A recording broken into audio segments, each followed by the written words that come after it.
Good day to you, coming at you today, faster than the speed of fun. We're going to hit a Mach 3 in the realm of awesomeness. We will break the sound barrier with pure laughter and joy. So I hope you have a barf bag with you for this show, in case you do a little yuck. We're going on another outdoor adventure here today for this episode, live from the backyard of Animal Fun Park. I guess that's the old name for this house. I haven't really thought of a new like a studio name yet for this place I live in. It's a house. In the backyard, I feel like it could have a studio name. So if anyone wants to write in or send me some suggestions, I'm open for that. I'll probably come up with something, but it'd be fun just to hear what ideas you have for an outdoor studio. There could be 2 studio names, one for outdoors and one for the indoors. I think the indoors is the Great Indoors Studio. So focus on the outdoor. Anyway, I'm here with my buddy today, Gavin Troy. We are going to go for it today. Go for it. Do a little pop-up prairie dog parade and have some time just talking about his wonderful, cool life. And I'm excited for you to hear about it. If you don't know who Gavin Troy is, he is an incredible, highly esteemed, highly acclaimed Tucson visual artist, and much more than that as well. His artwork makes me feel really good when I see it. There's all kinds of theory we can get into and that whole world, but just to see it makes me feel really good. I gather you will too. It's very sweet, comforting, calming, beautiful. A lot of good words to describe it. His artwork is a feast for the eyes. It's just delicious. It will satisfy your eyes' taste buds. So I'm excited to jump in with you again. Another little jump and wiggle and sniggle into the show. Kind of cool as well that we have these last names together. Troy and Trojan. There's got to be something to that, because we get along real well. So anyway, this is the Troy and Trojan episode of Bradford Trojan and Friends. Till the very end, thank you for the fun and the play. Until next time, I hope you all can find, live to see another day. My pals and my peers, throughout all the years. There's the bell. There's the bells. And now we'll have a moment of silence to start. Let the birds speak.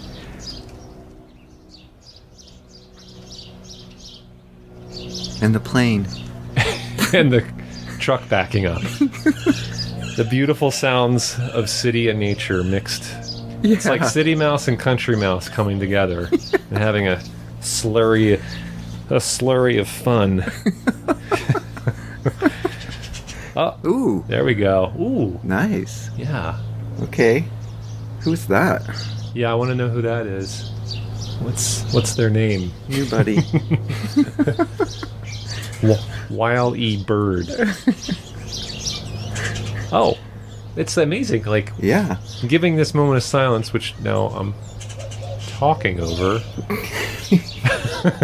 but getting to hear all the sounds of nature. We could just record this for the episode, and it could be like the sweet sounds of nature, and people could just play it as like a, People calming. would be super relaxed. They'd be super relaxed, and then we're like, well, that was a good one. Thanks for being here. And we sign off, and, And it's that's like, his that was life. the interview, and that's his life. I honestly, it kind of is fitting though, Gavin. Yeah. I think.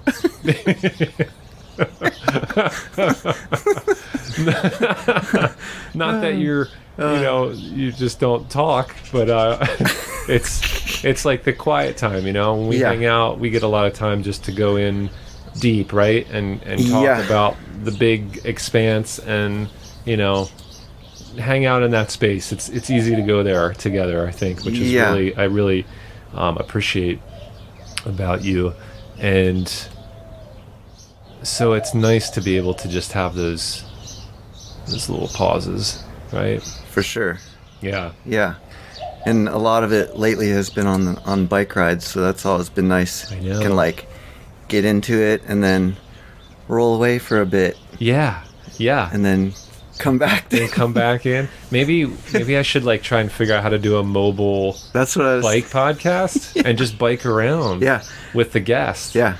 That's what I was thinking, but you need Oh, maybe one of those yeah. fuzzy mic covers. Yeah, I need a big fuzzy boom mic. Yeah. Which I was actually just filming, and the sound guy, throw a plug out for Divided by Zero, Danny. He has one of those boom mics, right? It's the classic thing you see in like TV and movies, and Yeah. big furry, like huge, encasing of the microphone. And I was like, man, that's just so cool. Really looking at the setup, and I've seen so many over the years. And he's like, yeah, they call it the dead cat. Nice. That's really okay. Yeah. It's just like that's the industry lingo, and makes me sad because I love cats, but I'm like, I Right. get it. And apparently there's been cases and instances where people are filming, and sometimes dogs will run at it and try to bite the my God. microphone case. So hence the name. Yeah. Oh. So if we're doing a bike podcast, I'd have to be real careful that the neighborhood dogs Yeah. wouldn't come after. That would be part of it. That's yeah. Now you're bringing in YouTube. Like that should be. That would have to be a video cast, whatever, and show that trials and tribulations. But that'd be a fun biking interviews. Yeah, so it's great. It's really nice, and this is kind of the times where we have been going out doing bike rides. Yes. It's Saturday morning right now. Saturday morning Filming. bike rides. Yeah. Yeah, we're recording this, and it's beautiful out. Beautiful, everything's Yeah, it is. leafed out, all the trees. I think the last time we were gonna do this, what happened? A storm came in, That's right. and you're like, you're Yeah. off the hook. Yeah, it was like you're dead. It's like, whew. Okay. It's true. The storm came in. It dropped super cold, and Yeah. we were gonna do it. Yeah. And you're like, oh shucks. Not that you haven't wanted to, but it's been a little bit of push. Yeah. Let's push it out a little. Yeah. Let's push it out a little bit further, That's good. and that's okay. That's fine. This is perfect. It's great. It's so good. This is beautiful. The trees leafing, the birds' plumage filling out. I want the hummingbird to come back. That's super, Hummingbird collecting precious super beautiful. silken webs for its nests. Yeah. It's wonderful. Yeah. I'm just delighted then. So there's the guided visual for everybody that's here. I think that is also fitting because you are a very esteemed and accomplished visual artist. Yeah. And so I want to talk about that and Yeah. Thanks. maybe Keith. give that as like a little taster teaser because it's the kind of thing where if we were doing video we'd be able to showcase some of your work, and Yeah. there's going to be links. The links are in the show so people can see all that to see your art. And if we kind of have that as like that's where we're heading.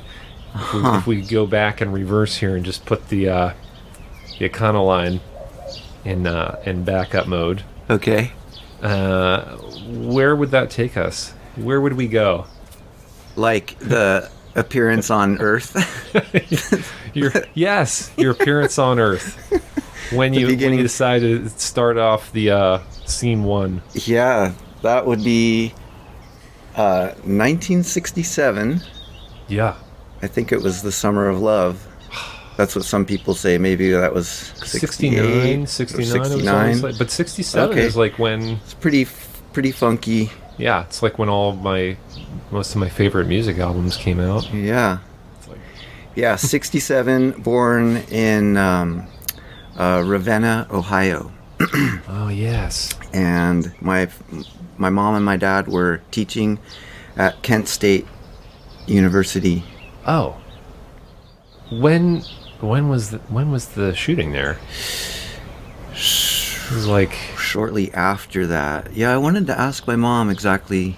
like, was she there? Never Was she- really talked. No, no one They was weren't there there. for We it. moved, like, shortly after I was born. We moved to Westchester, Pennsylvania, actually, which you probably didn't know.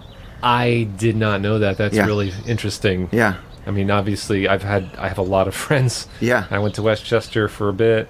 I think some of your other people you've interviewed. Yeah, the Dr. there's a Dog. So I tie-in. met all Dr. Dog Yeah. and like all my buddies from college there. Yeah. So they moved there. I don't exactly know why, but we're in a farmhouse Wow. out in Westchester. And then that was pretty short. Yeah. And then we moved to Huntingdon, Pennsylvania, which is near State College or Penn State. Yes. And that's where I spent the first like 9 years of my life in a house there. Yeah. So, tiny town. I think it's still pretty small. Hmm. And we lived out in the country, Yeah. in the woods. We had a beautiful house out there. No TV. I mean, we were so far out that you couldn't there was no cable. Oh, that's nice. Like you needed a wire cable to run TV out, and that Yeah. hadn't even come out. So I spent like the first 8 years just in the woods growing up.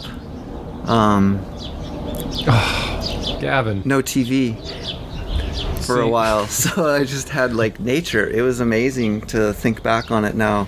Yeah. Just watching the rhythm of nature and studying it, and Yeah. we had a waterfall leading to a pond in Yeah. our side yard, and it was magical, super beautiful place. So that was like, it's just interesting talk, thinking about the vast contrast between watching TV maybe 4 or 5 hours a day Yeah, and, yeah, as opposed to going out and being in like rural PA, which is Right. gorgeous. I mean, Pennsylvania is like an exquisite state.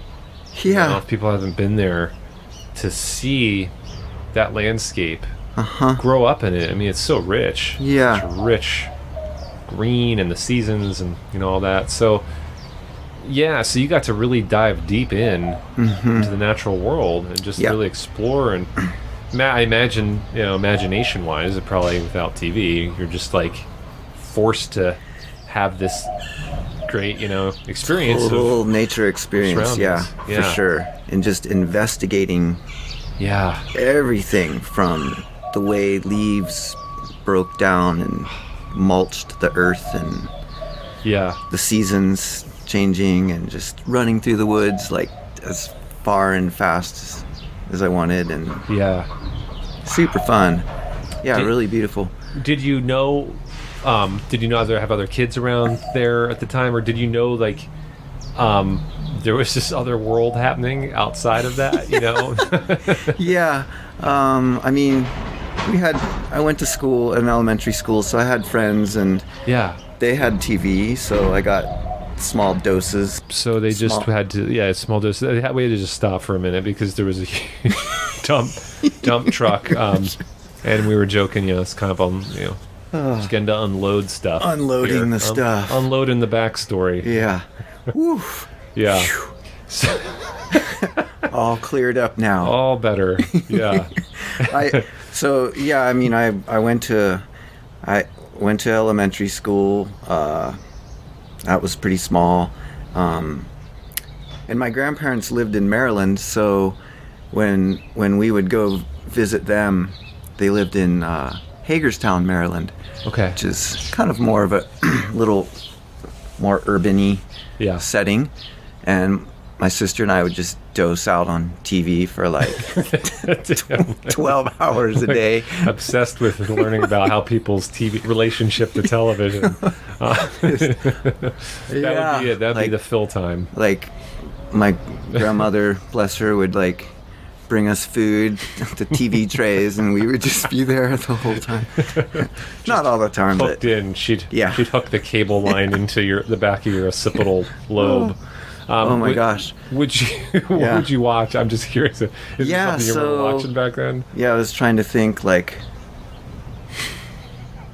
Adam 12. Oh yeah. Okay, yeah, some like sci-fi maybe, or like, or is that That was like a TV, Oh, it's like like a police one, Adam. show. Yeah, yeah. Tons of cartoons. I mean, all the Warner Yeah. Brothers cartoons. Yeah.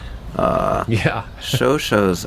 I'm spacing. Oh, HR Puffin stuff. Trippy, I remember that nice was and trippy. pretty trippy. Yeah, those guys were weird. They did Yeah. They did some weird stuff, man, and like Yeah. I've gone down that rabbit hole years ago with like the other offshoot shows they did, Whoa. which are like real strange. Like Yeah.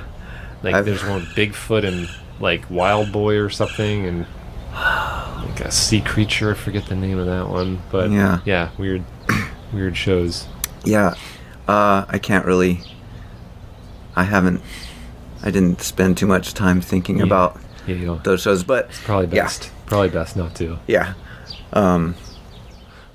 What was Yeah, so that was like the doses that we got were in those forms. So What about so knowing that you know, going into like even skateboarding and your art career now, what was kind of like the beginnings of that back then? yeah, so I mean, growing up in Pennsylvania, no sidewalks. It Yeah. was like a Oh. 2-lane road to our house. Gosh, that's nice. And then Yeah. my parents split up when I was 3, and my father still lives there in Huntington. He's a potter. He does ceramic arts. We're drinking out. Yeah, from I one brought of these. the Puer. The Puer. You know, you got inspired from Ash. Here's to- You're cheers to here- Ash, yeah. Cheers to Ash here for the And Puer. the cups, these cups beautiful I grew cups. up with, and I just wanted to bring them with. I thought it'd be kind of fun Yeah. to share. Like, I had these when I was this age, and Yeah. these are some of the first cups he made. He didn't even sign them It's or anything. beautiful. So These are gorgeous. It's like so well made. total and 70s Yeah. style Yeah, very- ceramics. I love it. It's so sweet. Yeah. Yeah, so my mom remarried, and we moved to Arizona in 76, Yeah. 77. So To Tempe. to Tempe. Yep. So it's funny, like my parents, my mom and my stepdad packed up the house and drove the U-Haul out to Arizona. And my sister and I were at my grandparents' during that time in the summer. This was after my birthday, so this was like in July 77, I think. And I found a skateboard in my grandparents' garage that was my mom's brother's skateboard from like the 60s. Whoa. So there was a wave of skateboarding in the 60s where the wheels were metal, the boards were super small, and it was kind of a fad, or like a real toy back then. Yeah. The first wave of skateboarding hit across the country, swept the country. Whoa. From California across the country and across the world. Yeah. And so that board was my mom's brother's from the 60s, maybe like 62, Whoa. 63 or something. And I've seen that actual board. I wish I had it. I've seen that actual board in like a skate history museum Yeah. in California. Yeah. Recently I just saw it because it has like footprints on the bottom of it showing you like how to stand or whatever. Oh my gosh. Wish I had that board. So that summer I found that board and I started riding because, you know, my grandparents lived in the city, and I started rolling down the sidewalk. Yeah. And Yeah. I just remember like rolling down the driveway on my stomach and then going down the sidewalk and just being like, this is awesome. Yeah. And then standing up. So when we moved, my sister and I flew into Tempe. So those of you who know Sky Harbor Airport, this was like the plane lands, and then you walk off the plane down the steps. And people are smoking on the plane. And Yeah, right. But Sky Harbor Airport, it was just one stall. oh, that's all it was then. Yeah. Whoa. Okay. So it was just the plane lands, you walk down the stairs off Yeah. the plane outside, and then it's like one booth with not even a conveyor belt, and they just throw the luggage out. That's like 1977 Wow. Phoenix. Way different. That's so different. Yeah, than what it's become. Yeah, Sky Harbor International Airport. Yeah. So that summer, like, we got there to Tempe. My parents, because my stepdad got a job at ASU, Yeah. and so we lived near ASU. I got a skateboard at Kmart. This one was more up to date. It had urethane wheels. It was a Makaha skateboard. And I actually do know that. I think I know that Makaha? brand. Yeah. yeah, yeah. So, yeah, and I just started skating. We had a sidewalk. I started skating, and then I met some good friends who skated in grade school, and so that's kind of how I landed in Tempe, 1976, 77. Rainbows, roller skates, Arizona State University, Whoa. people skateboarding around. You like how big was it then? So you had the '60s wave, right? And then when it kind of started, and then by Yeah. '70s, when you got there, So was this commonplace? Like, were people?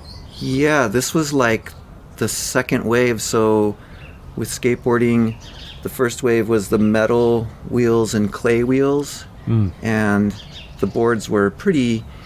People rode them, and it just was not the best. People were falling. People were hitting rocks and falling, and you know it was a different scene. Once urethane wheels came out, and then that would be in the 70s. So I kind of caught the beginning of that, and that's when it was really taking off.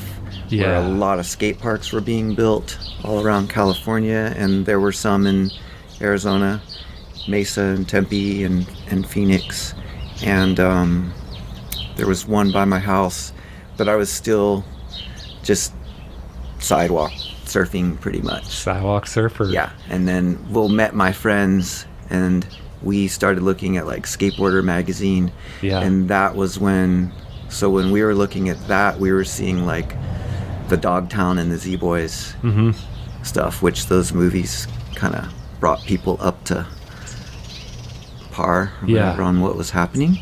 Yeah. So we emulated those guys from the magazines, and we're skating empty swimming pool, bailing out swimming pools and Yeah. skating empty swimming pools. Pool rats. Yeah. Were you like? I don't know. My terminology, skating terminology, is minimal, but I did Yeah. skate a little, but not like nowhere near what you were doing. And Yeah. like, so when you were doing that, you were just going off of magazines And our friends. and Yeah. friends. So that's how you would learn. It's like you're learning And the these skate things. parks. Yep. And skate parks. It's like that was it. No videos. Yep. That's before like the next wave happened where people started doing Right. home movies, basically the home video skateboarding. Yeah. There were a couple movies out. A few things on TV. Yeah. Like when we moved to Tempe, we had a little TV, so Yeah. I remember like Wild World of Sports would show some stuff from California. Yeah. Slalom racing and some skate parks, and like there would be some commercials. But yeah, it was mostly the magazines is what we learned from.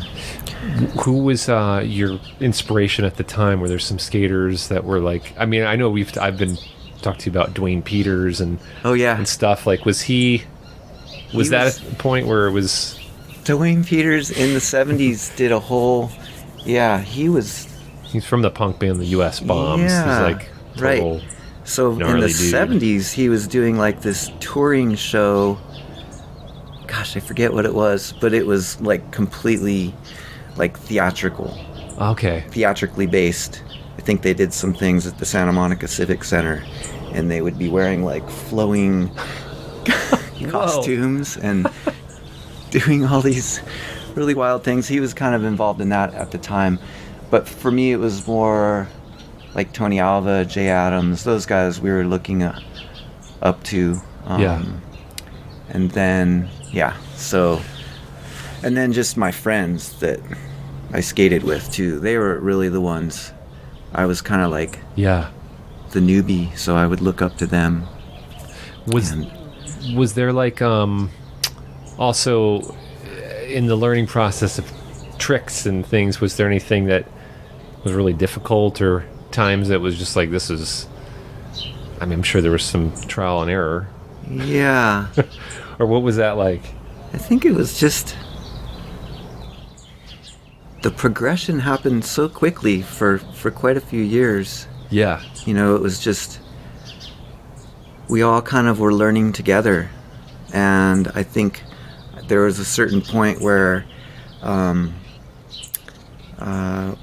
we moved from our first house. We got the second house, and my mom, bless her, bless my parents, they let me build a half pipe in the backyard. Wow. Which is, a ramp made out of wood.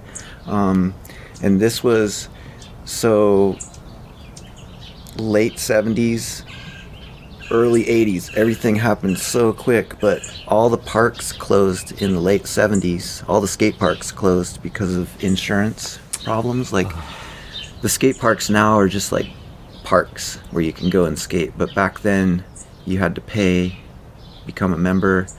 A lot of things happened with insurance, so almost all of them closed. Whoa. And then that's when skateboarding became more like DIY.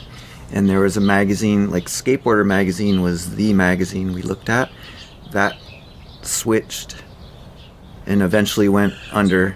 And Thrasher magazine was the one for us. And they had like how to build a ramp, and it was like super DIY, like, whoa, we're gonna, and a small community too. Yeah. I mean, relative to what it is today. So we used plans from there to build a half pipe in my backyard, and that's where I really started progressing. And then we also were bailing water out of empty swimming pools and skating those and learning. A lyric from Dwayne Peters again here is from U.S. Bombs. Only a fool has a pool and keeps it full. Wow, you really got into him. I didn't know. Yeah. You really got into it. I didn't know he was a skateboarder until after, like getting into the music. So it was the music first, like punk rock days, which we're going to jump into a little, but then it was like, oh, he was like a famous skater. Yeah. Semi-famous skater. So, and that's when I was like, oh, people skating pools. Whoa. Yeah. It's a whole nother culture. Yeah. And he was on the forefront for sure. Yeah. I mean, even in skateboarding magazine days, he did make his transition into punk, and it was like, gosh, it all happened in this quick little time span. But it was when the year punk broke in '77. Yeah. So it was like this whole thing that all these bands that were just like blowing up. I think like what rocked my world back then was like right when the Skateboarder magazine was transitioning it and then fading out, it turned into Action Now magazine. And right around that time, like Devo was what rocked my world. Oh, wow. Learning about Devo, and they adopted the skate culture at the time. They did? So this was like late 70s, early 80s, and they came out on stage wearing knee pads from skateboarding, and one of them had a guitar that was a skateboard guitar. Wow. I didn't know that. I mean, I know early Devo, which is very punk. Yeah. And for anyone that's wants to get into Devo more, go into the early Devo, the early years, Yeah. And but I didn't know how tied into the skate world they were. Yeah. And it's crazy because I think they started at Kent State. They were Ohio, in Ohio. There you go. Like I saw some of the early black and white. Yeah. And they're like a performance art punk band. Yeah. And I've seen some of those. I'm just like, no way. That's like. So yeah, to bring kind of music into Yeah. the skateboard thing, like that's where that kind of Yes, so it's nice you bring that, as a segue here. yeah.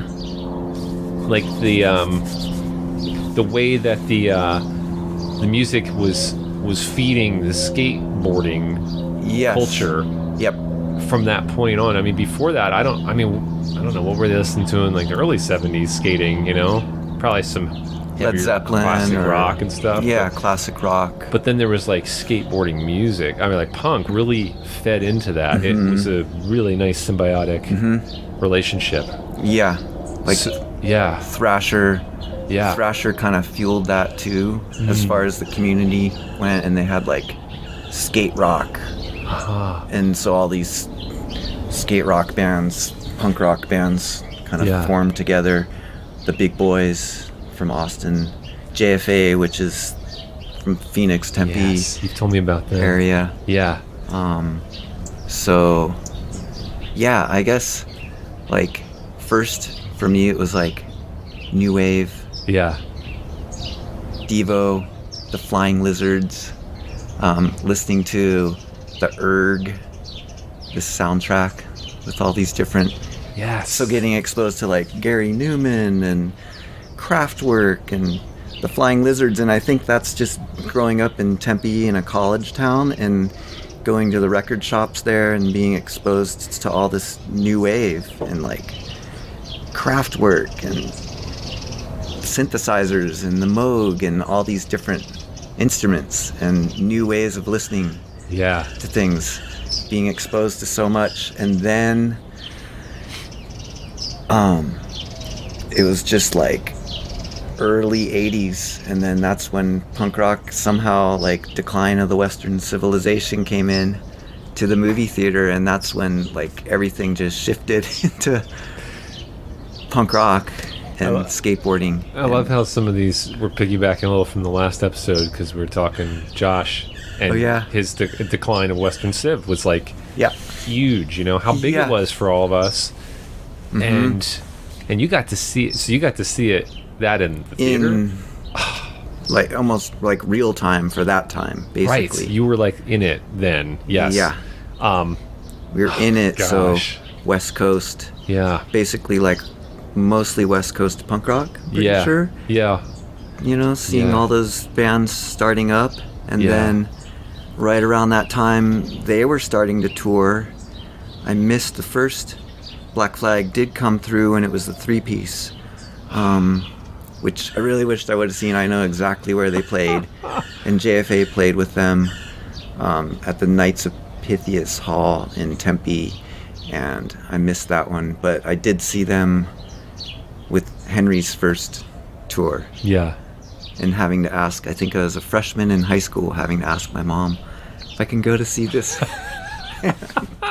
Can I go see Black Flag? Can I go see Black Flag, Mom, mother. JFA in the theaters?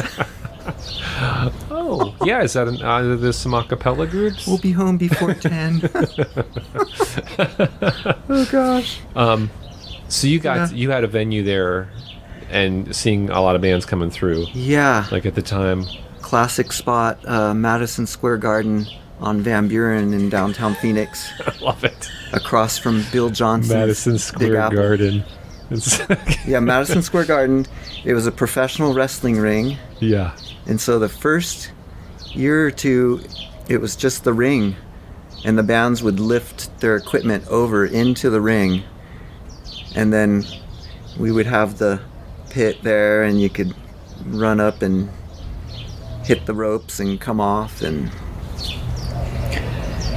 pretty exciting stuff. It's amazing. Jeez. Yeah, just going in and like so fresh and Adrenaline, Yeah. complete, like waiting in line, just feeling the adrenaline of Yeah. this whole new experience of yeah. after seeing the decline of the Yeah. Western civilization. And Here it then- is in the flesh. Real Yeah. bands, and I'm sure bands that were like that seeded bands, right? Like I always know about how like the Ramones would tour when that first, because they were kind of first punk band in the U.S. I'd say, and then they'd hit a town and then seed it, and then look at how many bands Whoa. come out from that. And Yeah. it's like then you have just the outgrowth from that. So Yeah. like you got to be in that, seeing Uh-huh. that world. Yeah. I'm probably like, oh, let's go skate, then let's go like Yeah. Yeah. It just happened. So it was amazing. That was a really Yeah. super fun time to go see the shows and then just be skating. And Yeah. then we met JFA and skated with them. It was like oh my a whole, gosh. you know, yeah, super fun times. And everything was, we were like on the forefront of it and Yeah. just having such a great time. And then also, being in Tempe, I guess just the university town, so like I think I mentioned to you before, the Sun City Girls, like we would see these other bands and I got exposed to music I don't think I'd ever would have listened to, so they're more experimental, Yeah. like jazz, really wild, and just sitting through it like, what is this? But now I listen to it, I'm like, oh, man, I was being exposed to some awesome music.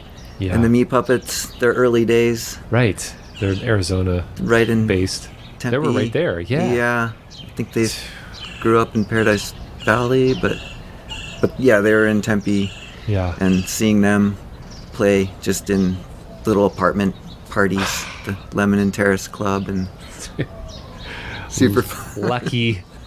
Would you, were there any other groups coming through that you remember that stand out from that time period? Or out?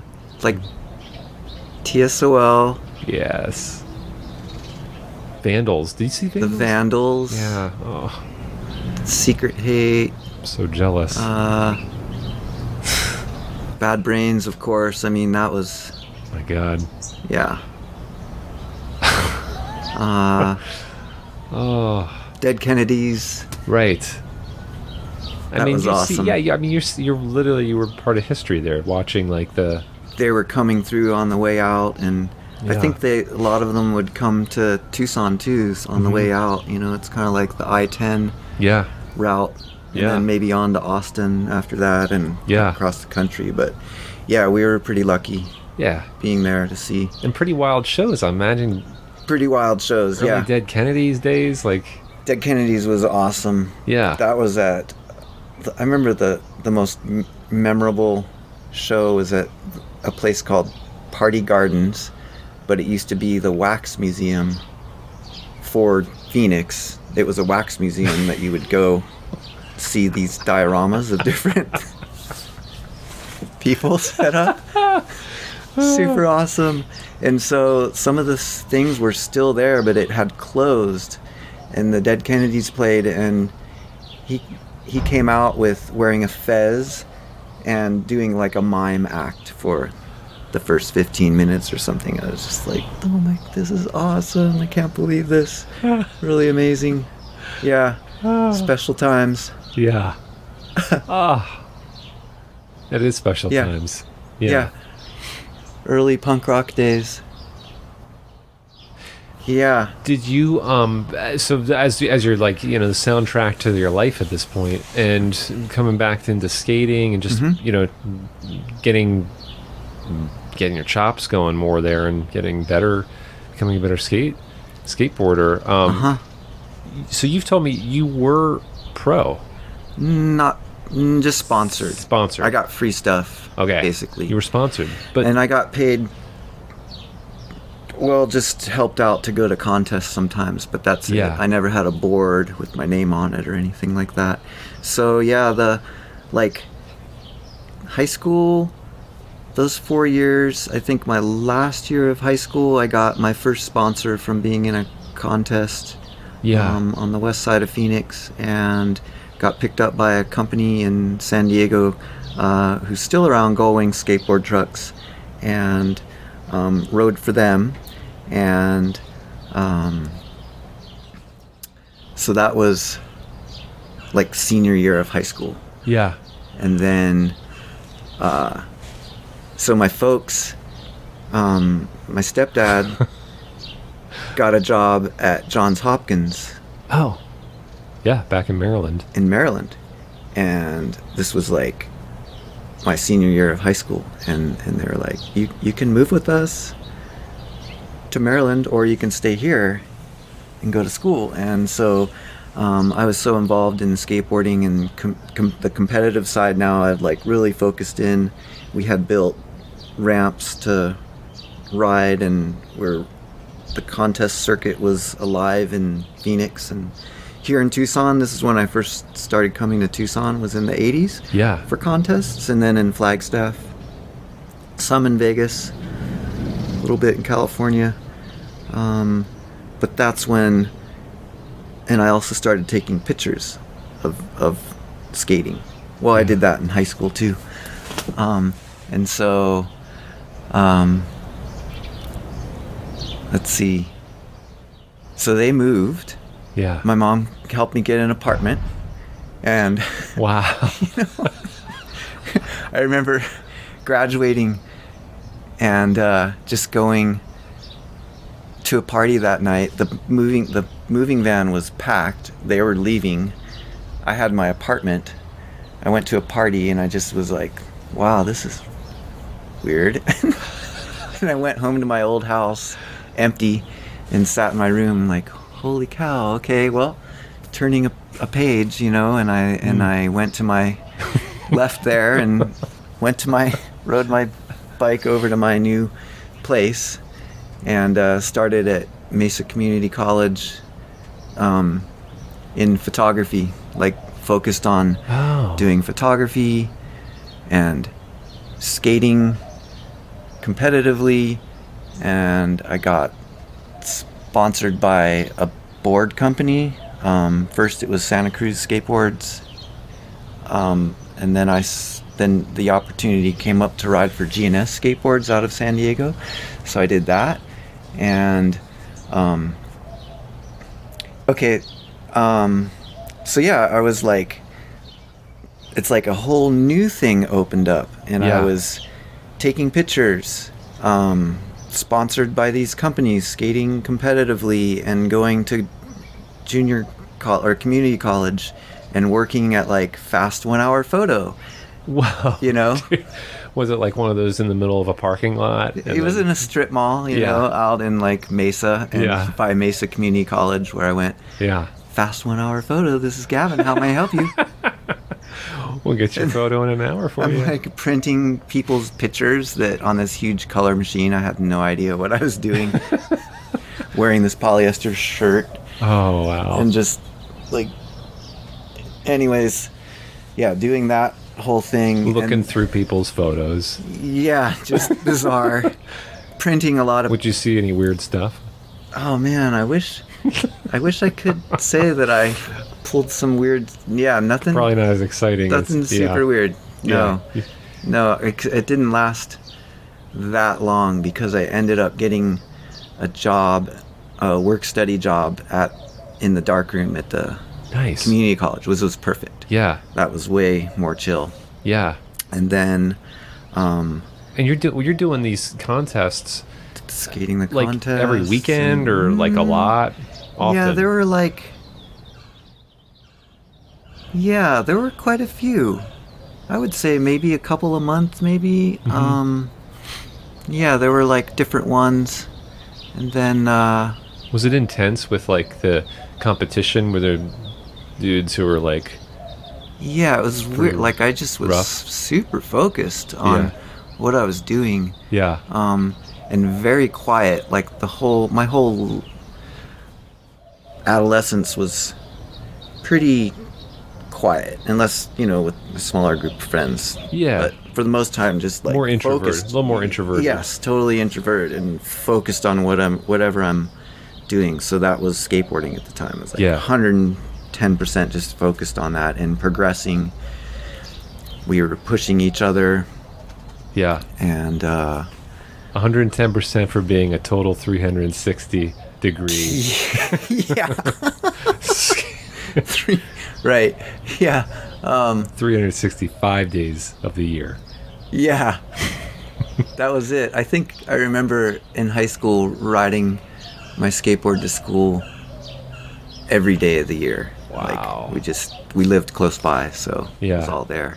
It's like in the movies, you see them do that, where it's just, they're like skating, just doing tricks on the way, and like, is that Yeah. how it was, or was it more just like, no, I'm just skating to school. I'm just literally, it's getting me to school, but it would be like, Cruising for yeah, sure. just cruise to school, and Yeah. do the tricks later, and I mean, we skated around ASU and did stuff there. Maybe a couple little tricks. Who knows? yeah. Some. Were people pretty like allowed you to do that, or would you get a little bit razzled by the man? Yeah, it's back then it was definitely we were the outcasts, Yeah. of society, really, Yes. and wearing Vans. Vans. Getting made of like what are those clown shoes by kids in high Wow. school, and Yeah. we got made fun of for having a rip in our jeans or something. It's funny because it's like, so mainstream now. I know. It's on everything, but back Yeah. then was not. It was like Yeah. you would get beat up, yeah, or you could get beat up. and no one understood skateboarding that Yeah. much. I mean, Yeah. pockets Mm-hmm. for sure. I mean, there were commercials. Yeah. It's like Sunkissed commercial with skateboarding, or Yeah. Rondo. There were like moments, peaks of little consumerism, Yeah. peaks and valleys of skateboarding. But for the most part, yeah, we were just kind of like frowned upon. Would you couldn't- also get like razzled by like jocks and Yeah. yeah? What would you Yeah. do? What do you do? Would you just like, I'm on a getaway, I got a skateboard, I can get away quick, or would they come Yeah. after you guys? Just whatever, Yeah. I never really was confrontational or anything. You were just hanging so out, but would you have friends that would do that? Maybe they knew how to like Divert? say something, Yeah. and Yeah. I would more just be like, roll away. Yeah. Right. I'm still like that. I'll roll away from the scene. If this gets too much, if I start getting too much, you're gonna Yeah. roll off right off the mic here. You're like, I'm going. Yeah. I'm out. I'll just see you. So this is cool. Like I was Mesa Community College, getting into that 100%, and then I broke my ankle, Oh. and up the ramp that we skated at like all the time, and when I was like, dang, well, at least I have photography and I can take pictures. And then I was Yeah. like, oh, I'll make a zine, because kids were making zines all over the country. Yeah. And I think Thrasher even had like a thing that promoted the different zines. And so I was laid up and I was like, oh, I'll make a zine. And I called it Grindline. And so Nice. that was super fun, like, because I was in photography class at college or Mesa Community College. And then so I had time to like, I really got into like doing layout and covering contests and writing articles, and I had like a feature AZ Ripper of like the upcoming whoever's skating really well. Awesome. So I had Whoa. a blast doing this. Yeah. And I made quite a few, and that like kept going even after the ankle healed quick and I was Yeah. back on board. But I kind of started doing that more, and I was like, oh, I could get ads and help pay for gas to go to Tucson or to Flagstaff or to San Diego. And then I started making t-shirts and doing the same thing. There was a skate shop in Mesa called the Bear Cover, and the owner was awesome, really amazing guy. I used to do demos for them too. We had a team. It was the Bear Cover Trick Team. Wow. And we would go around and do demos at elementary schools and the street fair in Tempe, like the street fair here in Tucson. Like, Yeah. we would do demos there, and they had a portable half pipe that we would take and skate, and jump ramps, and there were BMXers and hacky sackers and frisbee players. It was like the alternative sports Yes. thing. Yes. Yeah. And so that guy he was great, Alan, and he promoted the sport, and his shops grew around the valley, and like kids all over were into it, and he liked what I did, and he printed the shirts for me and at a good cost. And then I would deliver, go around, and that's how I kind of fueled myself to go to different places, Tucson and Flagstaff and around Phoenix, and distribute the shirts into San Diego. Dude, that's rad. It was super fun. That's amazing. Yeah, it all just kind of happened like in the MCC days, the Mesa Community College time. Yeah. So yeah, that was super fun. So that zine was just a really fun project to do, and I think that's when I started getting into like design and layout and having fun doing that. So you were, at this point, were you painting at all yet? No, but Like I always drew a little bit, but Yeah. skating was 100, like I said. That was it, That was 100%. it. That was your life. And photography. And photography. Printing, like Yeah. darkroom, lots Yeah. of darkroom time. Yeah. Oh, and then at MCC, this was like towards the end. I think I was there for 3 years. Yeah. I don't know. It's longer than. And I took my first art history course, and then also photo history. So then I started getting exposed to art and seeing, paintings and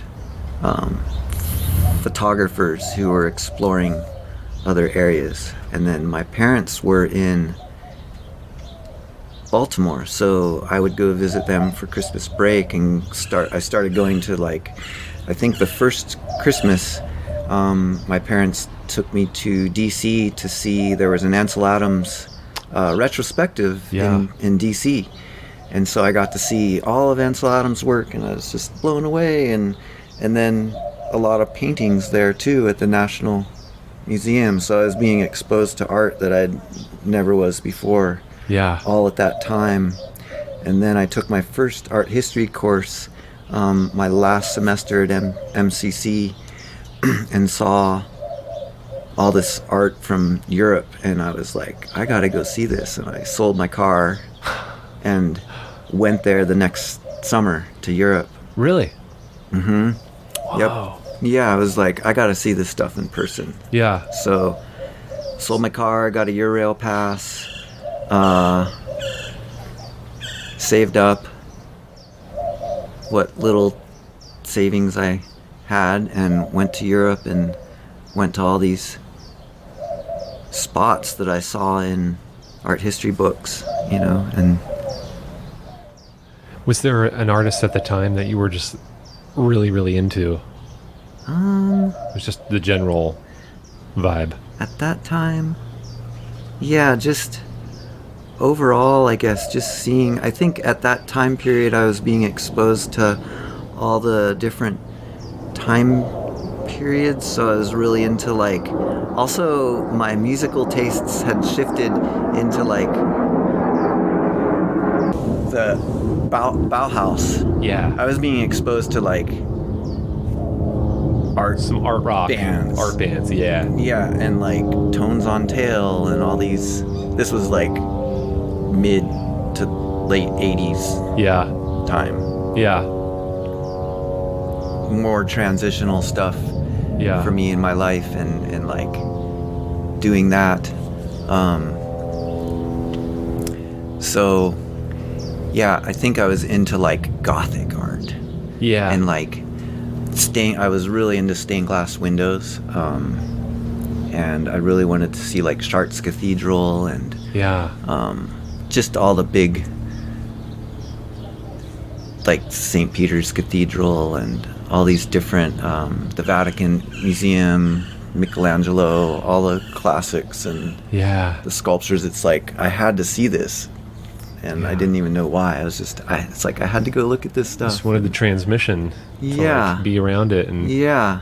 yeah. And not that I was like into realism or anything. It's like I just had to go see this. And I had a friend who was taking classes in London, so I kind of ended up in London getting my like Doc Marten boots and Yeah. creepers, and that's where I was at, and Yeah. that style. And then hung out with him, and then came back from that trip, and that's when I went to ASU and started taking. That's when I was gonna go for photography and graduate with a degree in photography, and I took my first color theory class and met my professor there, who was Dennis Gillingwater. I think he's still there. Super awesome guy, who kind of introduced me into the world of mixed media and intermedia, which was a new program at the time. And it was great because it allowed you to they wanted a background in photography, which I had, but then it allowed you to explore pretty much everything. You could explore ceramics and sculpture and printmaking and jewelry. I explored all these different areas, and then kind of focused in on performance and video art. Oh. As kind of like tying all that together. Yeah. And this was kind of a new field in the arts of installation art and performance and video, and a lot of my teachers who were really into that field were like, paintbrushes and sculpting tools are things of the past, and it's all about video and computer technology. It's all about the VHS cassette. Yeah, and This is the future. I was like, oh, I don't know, like. But Dennis Gillingwater, the color theory professor, he was more hands-on still with his materials and ways of working, and Yeah. so I took all those other classes, and I did some installation art and did some video, which I loved doing the video art. That was super fun. Yeah. And What kind of stuff would you do with the video art? Or do you still have it? I wish I still had it. Yeah. I don't have it anymore. Just like, yeah, what kind of things? Because it's not... what kind? Yeah. They were like music videos. Okay. Kind of like Yeah. They were instrumental. There was a band called Lyceum that was a friend of mine's band. Oh. It's kind of heavy, real electronic music. And at that point in my life it was like a lot of transformation I was going through. Yeah. A lot of like, which I look at it now and I'm like, it's awesome, like dying to the old self. Like I was like focused on that, like death to the self and rebirth. Yeah. But it was like kill the ego. Yeah, but at that time, again, I didn't really know, like, what I was doing. But if I had those videos, I could show you, and it was all about that. It was like, and I reached a point in photography where I was exposed to, I forget maybe you know some of their names, but they focused in on just like scratches on a wall. Maybe it's Aaron Siskind or Aaron Siskind. Yeah, I was just telling you because we just broke for a moment to have some raw fudge that I made. Super awesome. Yum yum, holy cacao. And it's delicious. So puer and fudge for the last half of this will buzz us up. And the so I went to school for photography at University of the Arts in Philly for a couple years, and then I art school dropout. But I definitely started getting into those zones of photography, like pinhole camera stuff. I mean, making pinhole cameras. I was really into Ouija, who was the photographer who would go decisive moment. Yeah, he'd jump and get to these like crime scenes and take these, but he had a whole dark room in his trunk of his car. And I was like, this is awesome. I saw photos of that. I was like, this is so cool. I was like really into that. And then I started wanting to get it more into like then I became more into like parapsychology. I was like, I'll start taking photos of that. And then I was like, I don't want to take photos anymore. Especially when the digital age started, I was like, eh. But yeah, the darkroom world, getting to that. And so more like abstract photography. Yeah. I love it all. I mean, I love photography, with friends of mine that are photographers. Oh man, I still have my enlarger. Oh, wow. in all my Yeah. trays. Wow. And everything, because I loved that process. It's amazing. I mean, just seeing the image come up yeah. and I used to spend hours in the darkroom printing. Yeah, I was I worked at a photography store during college, Ooh. right around the corner from my school, and it was Mid-City Camera, I think, and on Walnut Street. And they had like Nice. this really cool old building, 3 levels, tons of backstock, and it's just like when photography was thriving, right before digital kind of came. But Yeah. I remember I'd always go up to like the 2nd or 3rd floor, and there's this back room, and I was like, I'd hear stuff in this room, but it was always closed, and it was a little creepy. I'm like, is this place haunted? I mean, it's Philly. There's some old buildings. Yeah. And after a few times, I asked someone there, I think my manager at the time, I say, what's going on? I hear this noise, and she's like, oh, that's Brian. He's blind, and he comes in and he just rolls film all day in the dark Oh my gosh. and Wow. puts these spools, like Yeah. for their own brand Bulk of film. bulk Yeah, film. I used to do that. Yeah, that was his job. Wow. And he just would go in that room, just this totally dark room, Dang. and just do that. That's awesome. Yeah, it was really Yeah, cool. I loved rolling bulk film. Yeah, I think I still have my bulk roller. I had. Yeah. Oh man. Yeah. If you ever want to any roll of some it. film. We could do. Yeah. Let's roll some film, man. Yeah. But yeah. So Yeah, a couple different, I think, like, I reached a point in photography where I just got into abstraction alongside of doing skateboarding stuff too. Yeah. Oh yeah, that was all like, so I became like a contributing photographer for Trans World Skateboard magazine, which was it was a worldwide distributed magazine, so that was neat. Like, that's big, Gavin. yeah, I was doing all these different things with skateboarding. Yeah. But then also the whole skateboard world started to shift and become more street oriented in some ways. Like, and so they were saying, like, we were vert skaters first and foremost, though I skated everything. But like all the competitions were kind of based around vert. But then street, Which is vertical. vertical, yeah, sorry. Yeah, vertical. So like Surmise, half but I had to pipes- make sure. half pipes with vertical, or pools with vertical, and that just allows you to pop out of the ramp or the pool and catch air a lot easier, effortlessly. And so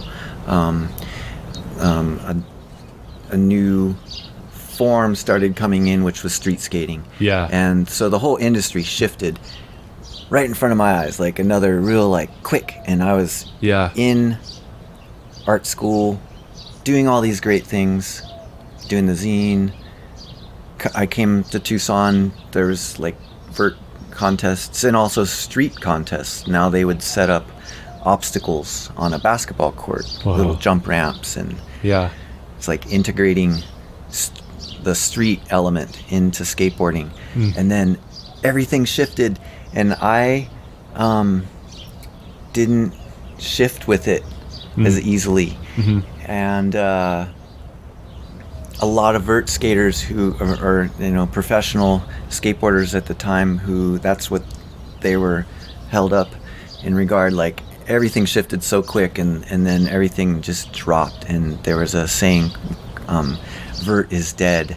And so Oh, the whole sad. industry shifted, and vert is dead. Long live vert. yeah, well, now everything's like accepted in Right. all ways, But which it was is really going more. cool. It was like we had to pivot away from that to Yeah. get to street skate. The whole industry shifted into street skating. Yeah. And I was kind of still skating, never stopped, but also that's kind of around the time when I dropped being competitive. I wasn't into the competition as much, and I wasn't into being a walking billboard, Yeah. wearing all the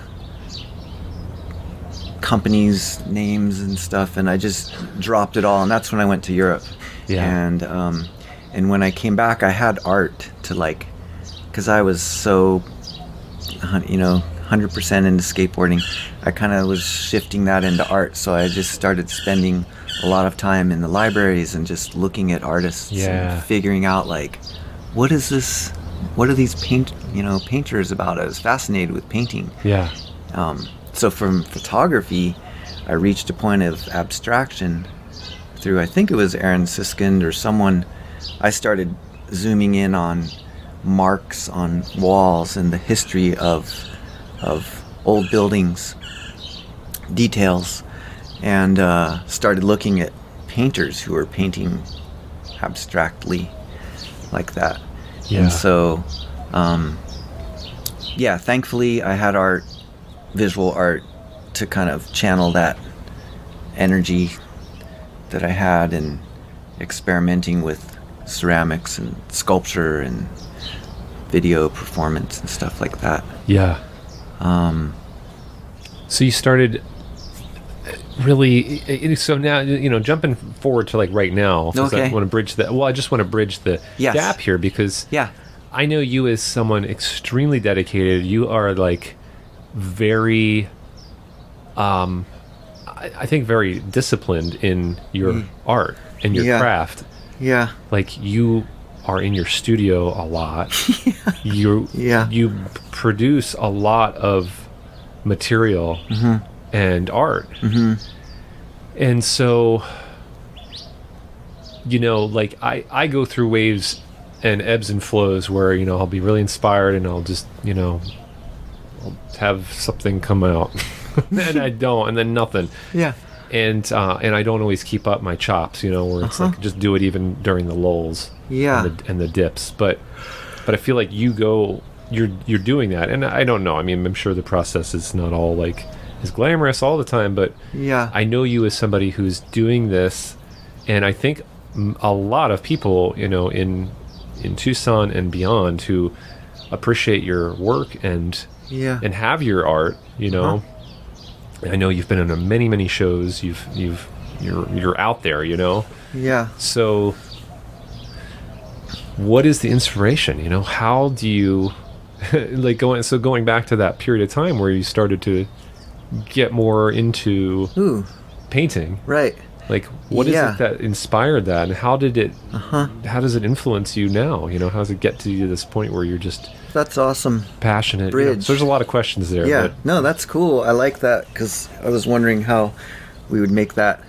the leap. Yeah. And so. We're jumping. We're doing an ollie into the art world now. Yeah.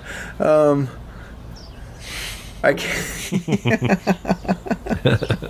Right. So like my last year at ASU, I was on the 9-year program. There was a lot of transition in there of figuring it all out. And my last year I did independent study with my color teacher, Dennis Gillingwater, and he kind of allowed me to explore. It was independent study, do whatever I wanted, and I really wanted to try painting, so I did that with him. I was also working at a coffee shop called Java Road in Tempe, and Java Road. It's where I learned how to come out of my shell and talk to people.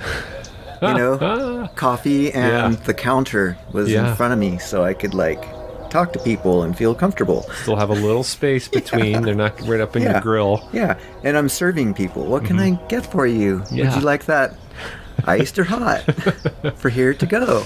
And this when coffee was just starting, kind of. Coffee was just starting to come in. It wasn't just Folgers anymore. Espressos and Frops. getting lots.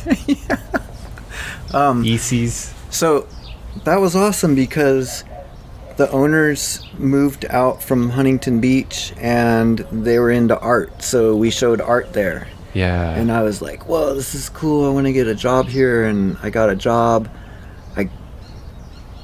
I started making paintings and I graduated, and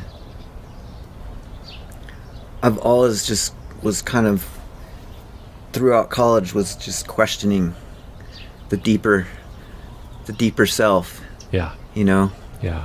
those questions coming up and exploring religions, all different, you know, forms, and just allowing the art to kind of help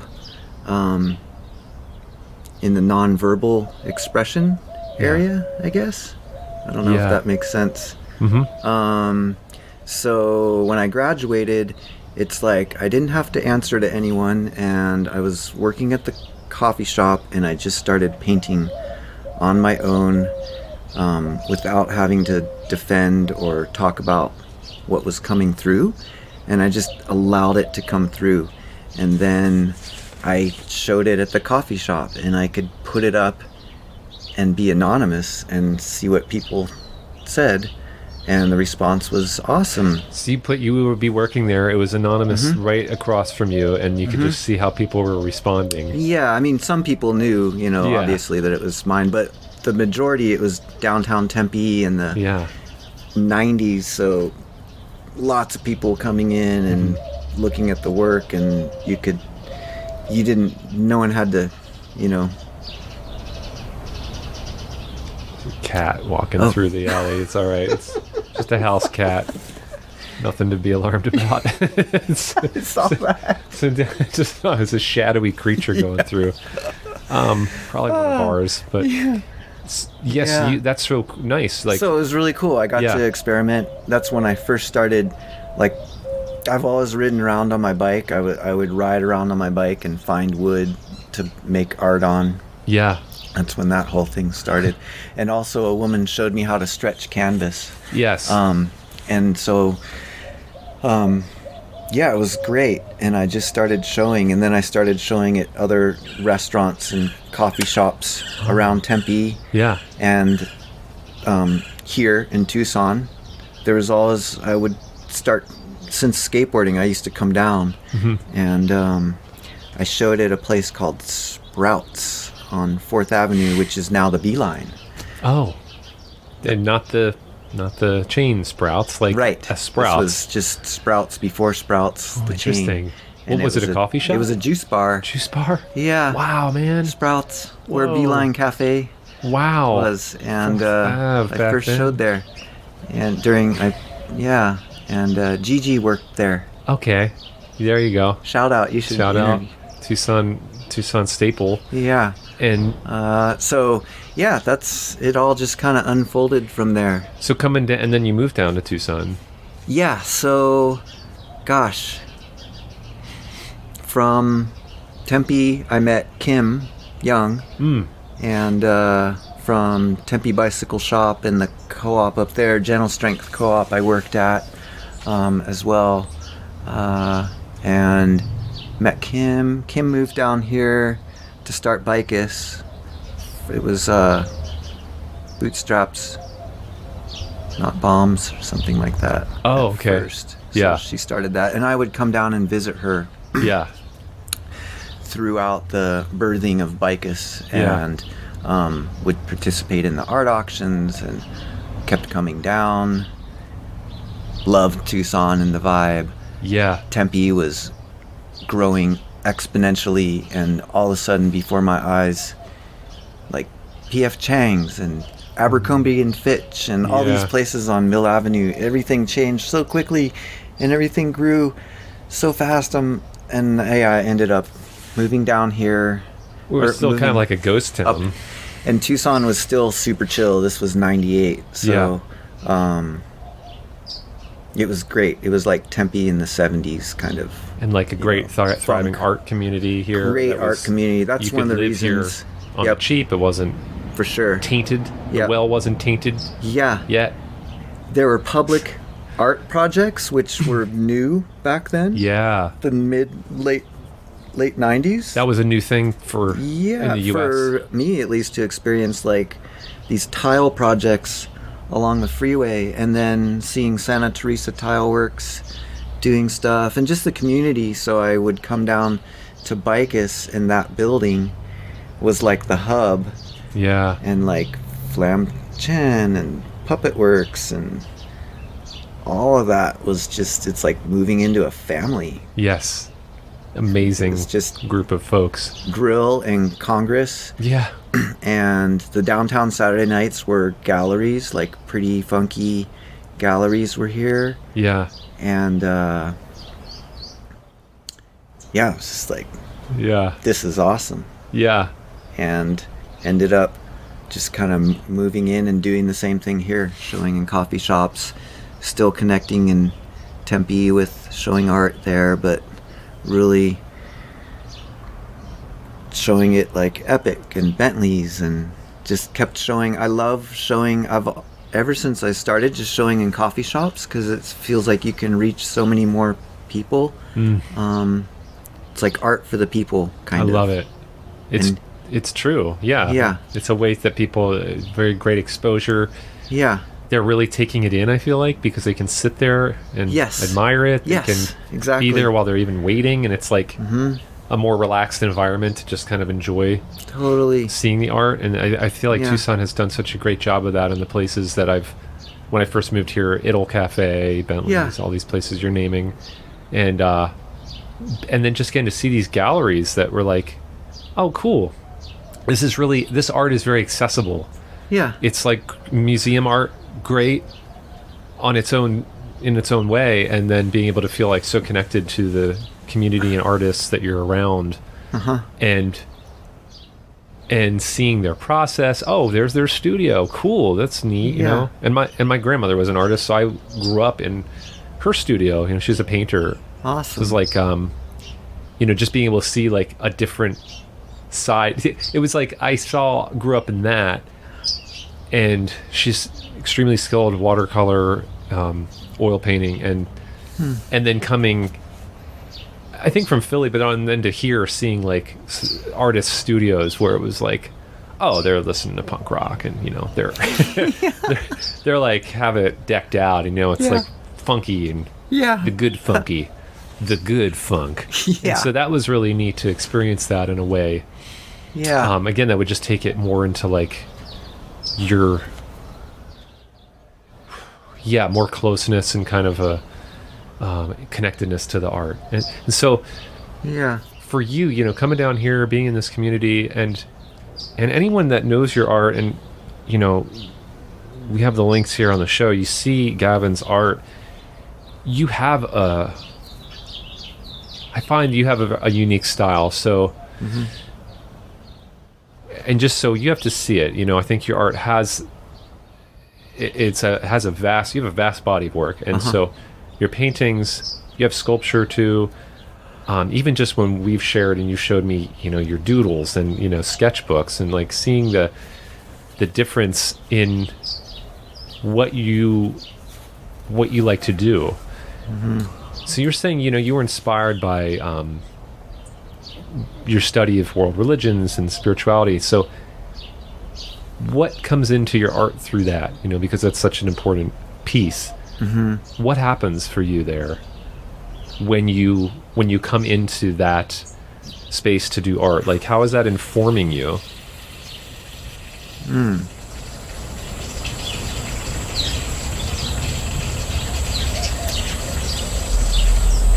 This is one thing that I flashed on, which is that kind of ties everything together from like skateboarding up into the present moment, is the ability to kind of let go almost of everything and allow something to flow through.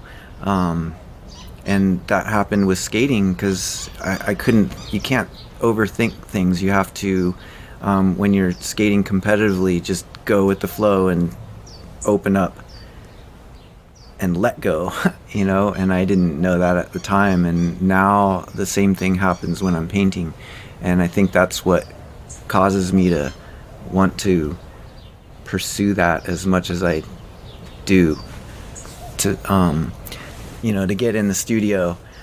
Like, I wake up sometimes before the sun and I'm just ready to go in there and work and excited to get in there. So I think it's that letting go of the mind, and it doesn't happen all the time, but you get in that flow, And sometimes it takes other work to get you to that point, to open up.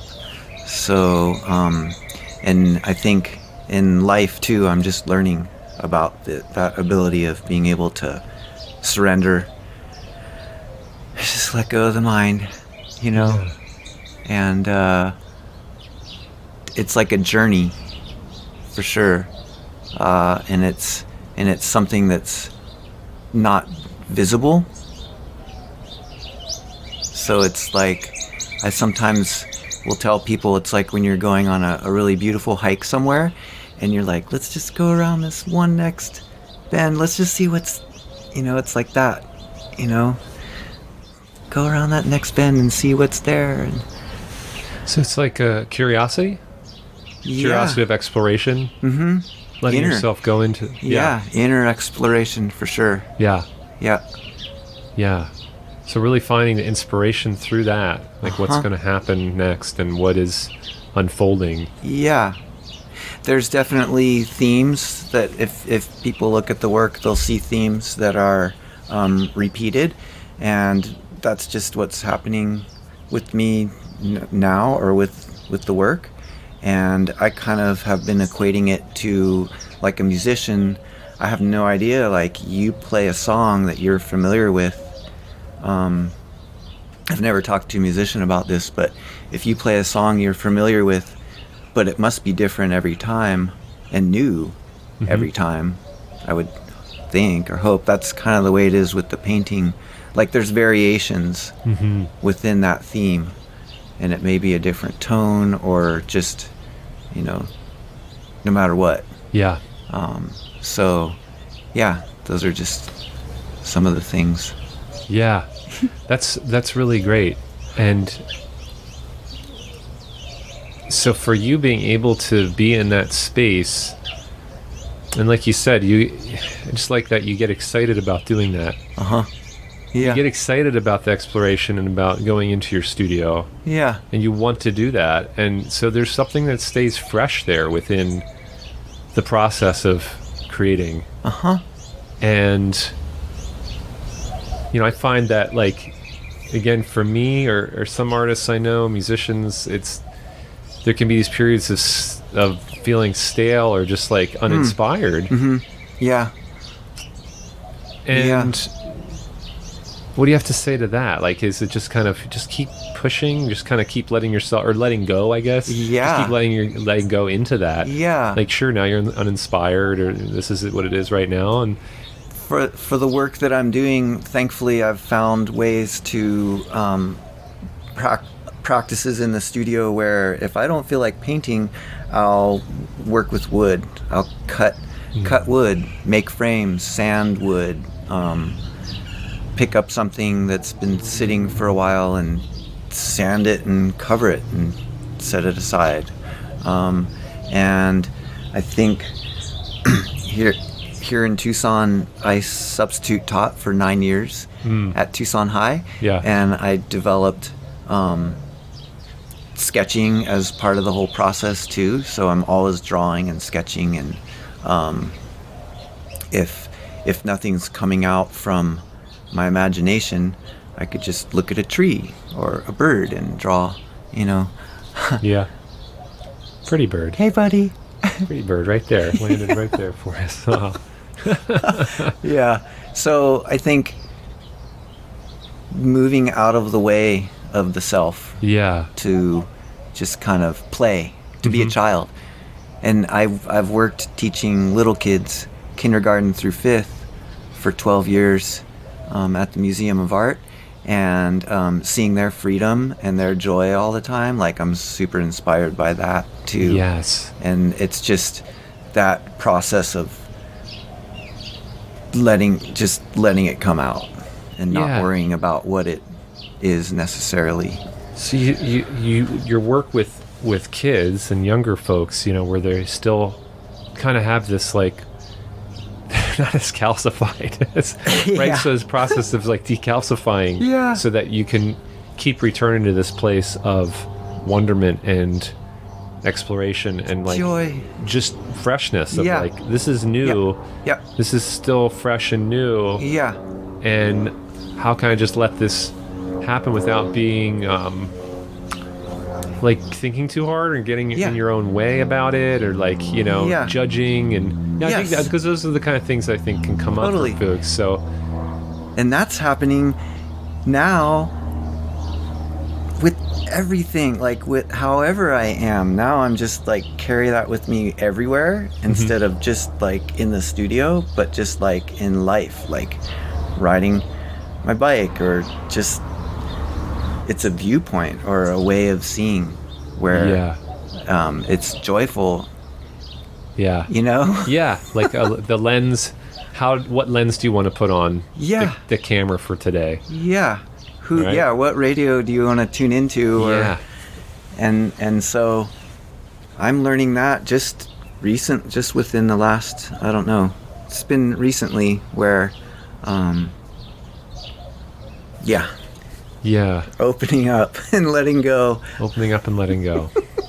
I know, it's these things that are like, it's funny because like we're talking about it, and it's like these things I feel like almost honestly like cliche about, and like, oh man, everyone, you know, all these other people talk about this and we know that, and yet it is so ripe and relevant for me and you know, I imagine a lot of people, that we need these reminders. It's like set the reminder constantly to come back to that, because it's easy to drift away and go into these like, you know, turbulent waters of the mind and heart.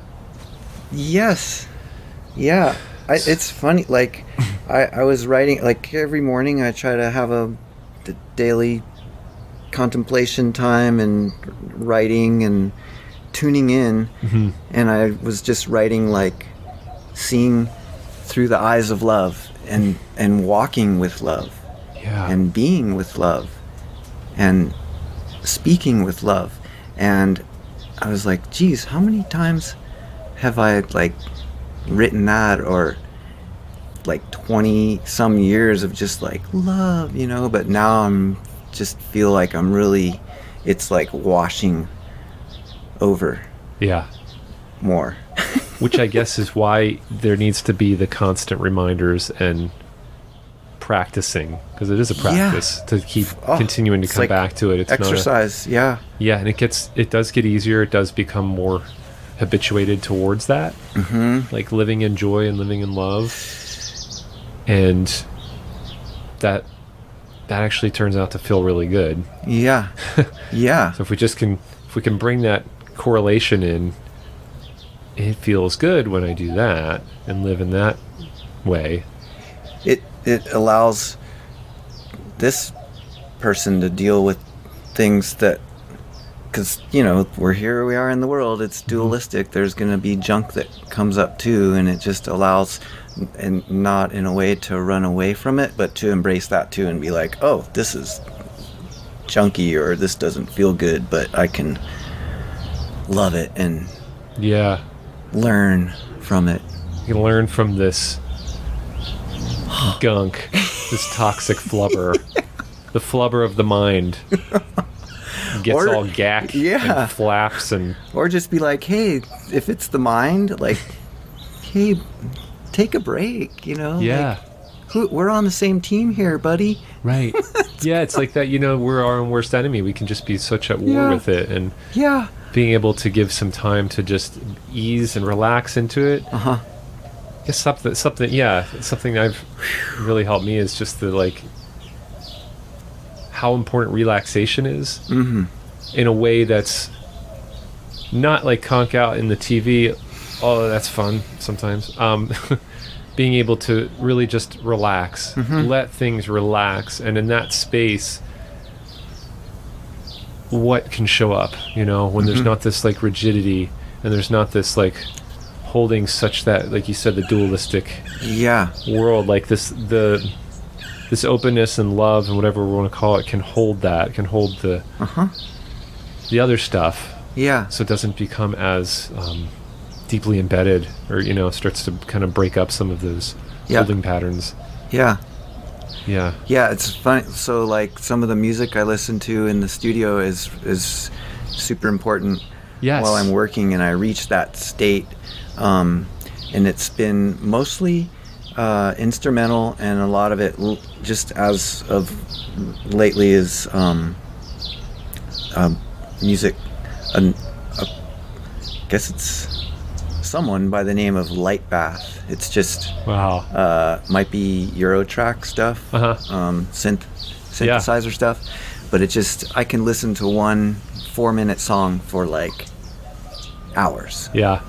and just paint, and Yeah. it's almost like not there, but it is there, kind of like, you know, John Cage. Yeah. It's like, okay, we're listening to I know, it's funny, man. It's because, you know, going from the punk rock world to that. And Right. the same thing with me, you know. I was listening to like to flip on the Bad Brains. Sometimes I'll get into like watching some Bad Brains videos live at CBGBs and stuff, and just being like, yeah, I'm pumped and I'm ready to go, and it's inspiring. Yes. But it's like, I don't really listen to it when maybe I'll cut some wood and listen to the Bad Brains or something. Right. Right. Yeah, how much the sound is influencing our So now it's work. like subtleties of tonal qualities for me, and thinking about the tonal qualities of sound and the tonal qualities of colors and the harmonics of that. Yeah. Those are kind of some of the things in play when I'm working on the paintings.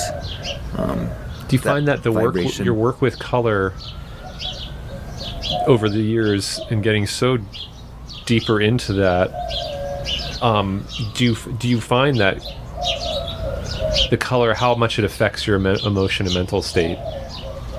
Yeah. I mean, there's kind of this thing where people will attach the meanings to certain colors, and, you know, this tends to be more what you're feeling when you're saturated in this color. Yeah. And do you find that is kind of true? Like, is there similar themes with it? Yeah, I've never really overanalyzed that aspect. It's always been super intuitive, just like skateboarding. It's like an intuitive way of moving through life and drawing lines and reaching for those colors. Like, when I was in college, I worked at an art supply store, so I would just gravitate towards certain colors and pull them back to the studio, and I locked in. Sometimes I would paint with one color for a long time, but now I guess maybe it's just the vibrational tone of them. Yeah. I think Kandinsky and Clay wrote about that, like with how the correlation of music and color, sound and color together, and that's always been fascinating to read about and explore. It is. It's really interesting. So I guess I'm very thankful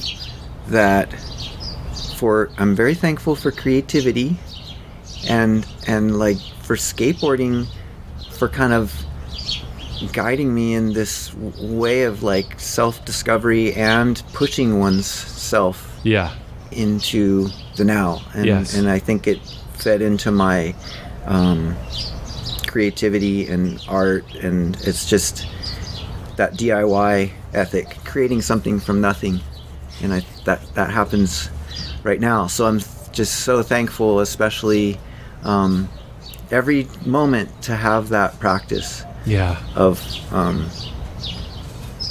discovering, I guess, and creativity. Well, we appreciate you having that practice, because you're making such wonderful, beautiful art, and really would love people to see it, you know, who haven't experienced complete. it. Circuit's complete. Yeah. Well, so I've got a few questions left here. We'll do a little rapid fire round. Yeah.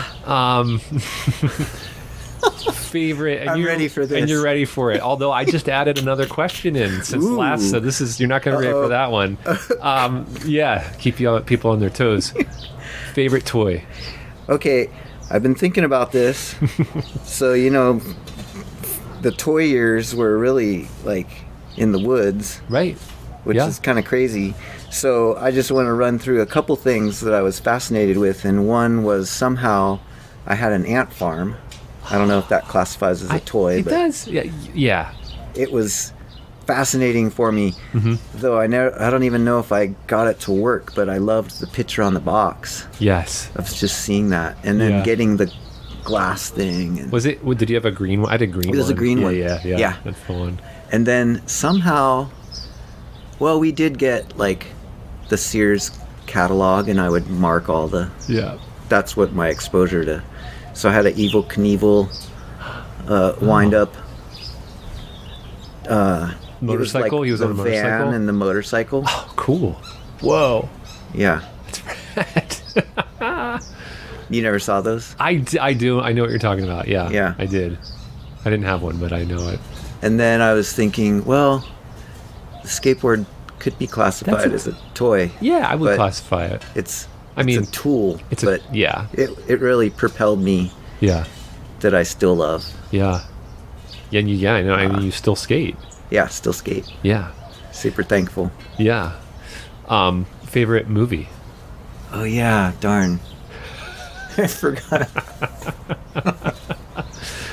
And I also know you're not a big movie Yeah. buff. Yeah. I remember. Okay, I think I did remember the answer. We're digging in.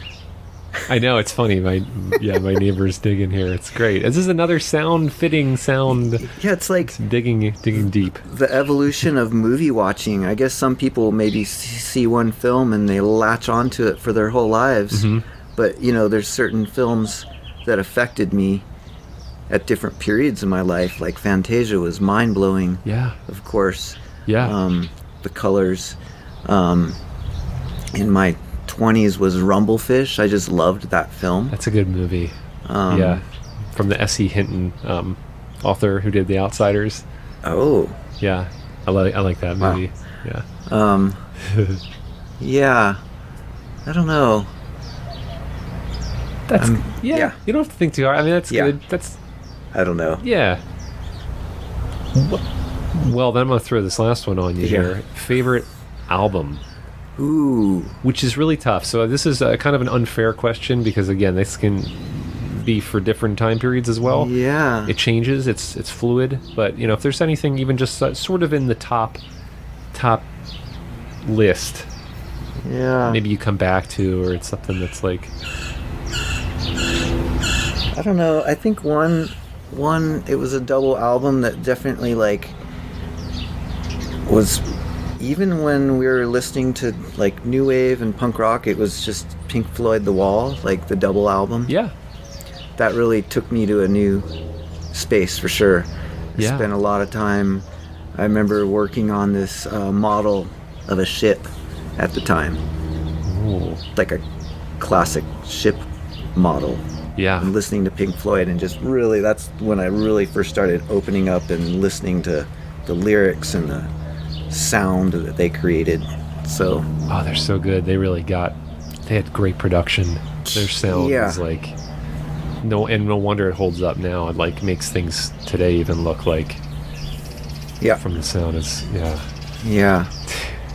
that's good. How about you? What do you have? One Ooh. favorite album? Oh, tables have turned. I find that I was given a challenge, I don't know, a year or two ago with like top 10. And I feel like that was a Top lot 10 of work. albums. Yeah. Yeah, that that's was kind more of a- your. Yeah, that was a big one. So that's when it becomes a little bit like easier to maneuver around, like what are the tops. But you know, maybe probably for like something that was inspired, I just have to say, because again it changes during different phases, Yeah. but I'll put Weezer's Pinkerton Oh. in there just because it had left such a mark during a period of time when I started writing more music. Yeah. And so that's probably what I'd go with. I have to say one thing. Yeah. I forgot we didn't really. Yeah. But like the first time I ever saw you was when I was in my art studio Oh, yeah. above Bicus, Yes. and it was early evening, and there was an event down at Bicus, and I looked out the window to see someone dressed in a yellow outfit. Yeah. And that was you being Lemon Man. It was super awesome. I was like, who is this character coming onto the scene? Who just rolled into town? I was like, this is awesome, because you just started playing right there. Yeah. Like with your cape and Yeah. everything. I was like, poof, you just appeared. I did. I just popped up. That was it. That was awesome. And I've enjoyed our friendship Yes. just really within the last, it's only been like the last year or so that we've got to Yeah. hang out a little more. Yeah, I'd say so. More closer and just being able to. And that punk rock, like, because you were into those Yes. bands, but Yeah. 10 years later? or- Third tier, kind of, right? I was like on the next wave. Yeah. And, playing in punk bands and playing with some of these bands and seeing some of these bands that, you got to see. Yeah. Super Where cool. wasn't in the first wave, but I was like, oh, by this time these are classics, seeing Jello Biafra speak and going to see Fear in New York and the Yeah. Ramones, like, gosh, It's awesome. God, I got to see the Ramones. You got to see the their Ramones, last yeah. tour. Got to see them twice, and Wow. amazing. But, dude, this is a blast. So, yeah. Yay. So nice Yeah. to have you. This has been awesome. Really enjoy our time together. Yeah. And is there anywhere, you want to send people? I mean, we'll have links to, to all things you in the Yeah. show notes you can check out. Is there anything else you just want to I wish there was more, but that's about it. Well, yeah, that's good. People can find what you're doing and Yeah. see what's happening. Yeah. Oh, and I'm super excited about Tiny Town next to the co-op there on 4th Avenue and here in Tucson. Yeah. Showing, I'm going to redo my zine from the 80s and do some t-shirts and have a little art show in July. In July. Yeah. At Tiny Town. At Tiny Town. So they're in their space. There's the space next between the co-op and them. That's I don't nothing know still. Something's Or is there nothing there? moving in there. Something might be, but in Tiny Town they have the Next. little gallery in Yeah. there. Yep. Right. Yeah, Yes. Tiny little gallery. Tiny little gallery. Super intimate. Fantastic. Which would be great. And that's in July. So yeah, July. you can find out everything about Yeah. that show, and that's exciting. That's Yeah. really cool. Yeah. It's fitting too because of what we were talking about. Tiny. So Oh yeah, I also want to give a shout out to my son Liam, my #1 inspiration. Yeah. all right, my friend. Great to see Yay. you. Yeah. Thank you. Be well, Gavin. Yeah. Wow, what a fun episode. What a great time hanging out with Gavin. Oh yeah. Oh yeah. Oh yeah. So that was really great. I'm really happy that you get to hear about Gavin, and I want you to check out his artwork. Amazing, amazing stuff. He also has a show that I'm going to be posting that's coming up, like we talked about. All the information for that. So if you're in Tucson, please go to it. And if you're not in Tucson, then you should still go to it. Find a plane, come here, see it. I don't care how you get here. Take a train, boat. You can skateboard across the country to go to his show. And if you're hearing this after the show has happened, I don't know how you're going to get back to the future then. You're going to have to figure that out and let me know. And while you're there, get me the hoverboard that I've always wanted since I was little. I'm soupy happy. I won't edit that out. I'm soupy happy that you're joining me for these shows. Check out the Patreon if you want to throw in a couple nuggets towards my my time. Very cliche podcasting thing to say, but it helps. It helps. And if you feel like it, either way, I'm happy to be on the journey here with you, and for you to be there with me. Till next time, see you then.